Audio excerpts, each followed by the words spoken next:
Florida Faith Oats, and I have one question for him. His time is limited, but General Flynn, what can the Christian people do to help this country? And voting, of course, is the big question. Mm-hmm. How can we get them out there and vote? Because it is the biggest voting bloc, especially just the Catholic alone. Yeah. And if there's an overwhelming 150 million people voting to get this country right, they couldn't cheat their way out of that. Yeah. But, so let me just give you a couple of things on voting. First of all, you know, we were talking. Nick and I were talking about the off camera about the latest census on voting that the U.S. government just put out, and we have according to that census, we have 169 million registered voters in this country. During the 2020 election, in that census, there was a 69% turnout. So, number one, 69% is a D on a report card, right? So that gives you, so that's kind of where we stand right now. 69% is usually is about 4% higher than normal for presidential elections, which is also a D on a report card. So when you think that people would be actually caring about the direction of the country and voting for someone who's going to be the U.S. president, you'd think that they would go and vote, right? Even, at least during a presidential election. And the normal turnout during a presidential election is about 65%. Now this 2020 was a little bit higher, 69. Not much better though. Mm-hmm. So within that voting, those percentages and those numbers, which tends to go over a lot of people's heads, is the Christian block of voters, mm-hmm. right? The largest block of voters in our country remains the sort of the body of Christians, right? And it's not just somebody who's an Episcopalian or a Presbyterian or a Methodist or a Lutheran. It's the whole sort of body of ecumenical faiths within the Christian community, to include Catholic, which is what I am. And I was talking earlier with Nick about the Catholic faith being actually the largest block of voters in the country. So when you start to think about the demographics of the country, white, Hispanic, black, Asian, first European, and then other like Hispanic. So you start looking at the demographics and the percentages, and I won't get them exactly right, but we're still looking at, even in those persuasions, those demographic persuasions, there's a lot of Christians in those. I mean, within the African American community, within the Hispanic community, within the Asian community, like Serbians. I'll mention Serbia because I've become very familiar with some Serbian friends of mine. There's like 2 million Serbians in this country. The Muslim faith. The Muslim faith in this country, they're not large in terms of a large percentage of the country as it stands today, but they vote like 85%. I think it's 85%. So and I've been in conversations with a fair group of their leaders recently, because they don't like this transgender stuff. They don't like this forced indoctrination of our children with critical race theory, or this notion of diversity, equity, and inclusiveness. Nobody even knows what that means. So this notion of what can they do, right? Yes. The Christian community, as a minimum, has to make a decision, and it's not just don't sit there in a pew on a Sunday and wait for a revelation from your minister, because your minister is probably scared half to death to say anything politically because they're afraid to lose their 501c3 status. Sorry, but that's life, right?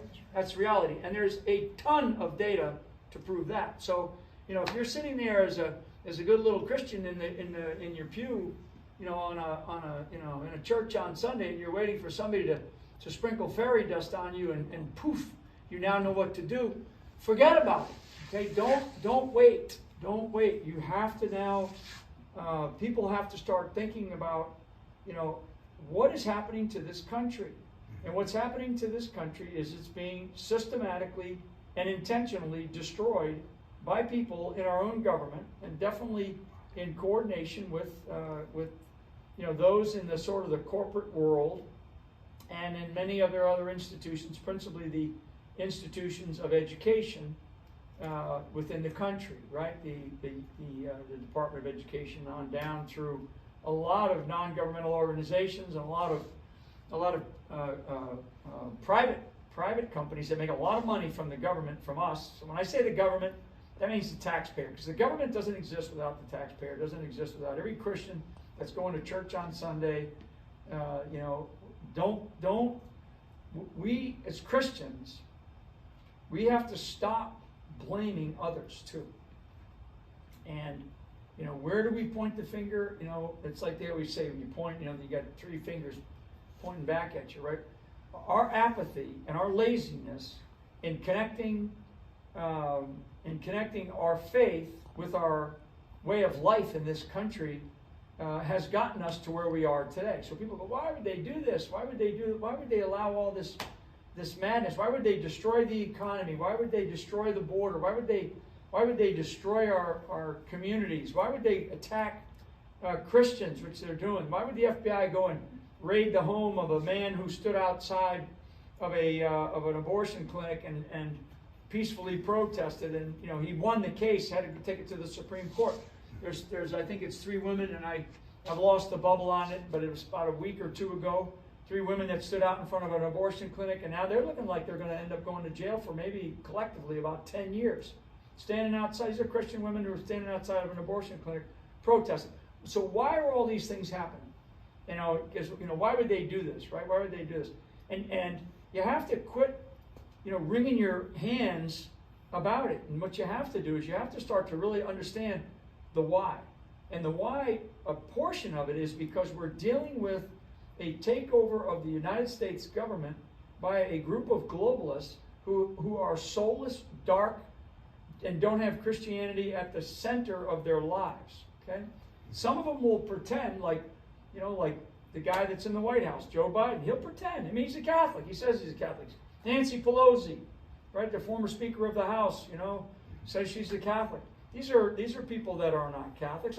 I say I'm a Catholic. I'm not going to profess like, that I'm some pure as new snow.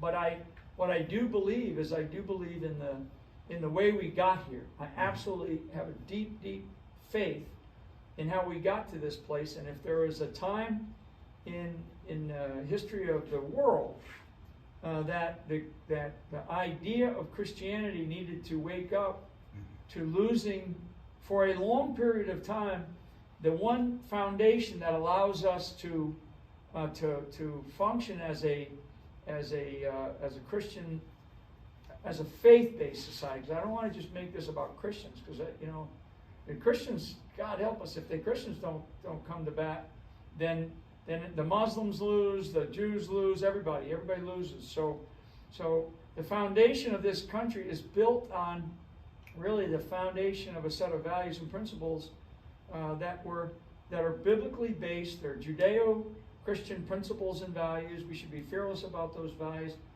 And all of these people, and as we were chatting earlier, Nick, about this disconnect or this really division that ministers, priests, the faith-based leaders, quote-unquote leaders, because I don't think they're great leaders, that have done to divide the faith and politics. Okay? That's wrong. That is absolutely wrong. We don't have a constitution without the Bible. We don't have a country without our faith, period. Our country's built on that. And it's evolved over time, and a long time. If you look at the historical components and the historical segments of time in this country, our faith is what caused us to win. Our faith is what caused us to stay together, right? I mean, especially when you talk about presidents who were, in difficult times, they'd always return to their faith. before they return to their leadership and their decision-making ability. And right now we have that. So go ahead. No, they were saying that the film has already stopped, but wonderful. And okay. Ours is still going, right? Okay. Because that's what they really needed to hear. Okay. You know, and that's what we do. We just get it out. Yeah. Okay. And get, you know. Well, get it out however you can. I mean, it's a. We can't lose the country. We can't. No, we lose our faith. Well, I think that everybody, you know, we gotta stop looking. I mean, there was good things that people did. You know, there were really good things that people did to get, you know, to help a guy like Trump win. And I'm all for Trump. I mean, I stood up on a stage the other night and said, he's the guy at this moment in time. But they're going to work very hard to not allow him and to win. And they're going to try to put him in, you know, they're going to try to put him in jail. They're going to try all these different things. But if I kind of, you know, I'm sort of on a roll right now about the Christian community, because the Christian community has been on its rear end for far, far too long. Yes. And they always, you know, there'll always be all these faith-based people all around the president, and a lot of them are fake. A lot of them do it for their own, you know, sort of purposes, and that's not okay. No, it's not. You know, actually, Trump is a you know a beloved character because he doesn't pretend. Exactly. You know, and I think that's a strength of his, and that lack of pretending. You know, I mean, that's why they're going after him so hard. So.